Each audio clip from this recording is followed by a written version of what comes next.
ప్రతి క్షణం సమాజం కోసం మీ మిత్ర న్యూస్. బుగ్గ రాజరాజేశ్వరస్వామి ఆలయ సమీపంలోని అడవి ప్రాంతంలో పెద్ద పులి సంచరిస్తున్నది. నిత్యం ఏదో ఒక చోట కనిపిస్తూ ప్రజలను భయాందోళనకు గురిచేస్తున్నది.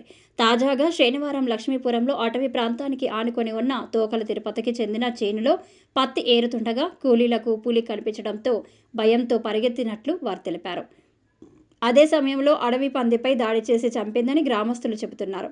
ఈ ఘటనతో అప్రమత్తమైన అధికారులు ప్రజలు ఇళ్ల నుంచి బయటకు రావద్దని సూచించారు.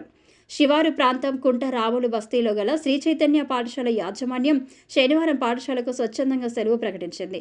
పెద్దపులి చిరుతపులి సంచారం కాశీపేట మండల శివారులోని అటవీ ప్రాంతంలో పెద్దపులి చిరుతపులి సంచరిస్తూ హడలెత్తిస్తున్నాయి.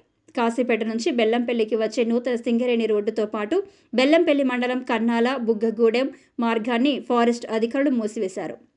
శనివారం కన్నాల శివారు బుగ్గకు వెళ్లే దారిలో అటవీ ప్రాంతంలో పులి అడవి పందిని హతమార్చింది. ఫారెస్ట్ అధికారులు పెద్ద పులి చిరుతపులి ఒకే దారిలో సంచరిస్తున్నట్లు గుర్తించారు. ఈ ప్రాంతంలో ఉండే దారుల్లో ఫారెస్ట్ అధికారులు పెట్రోలింగ్ చేస్తున్నారు.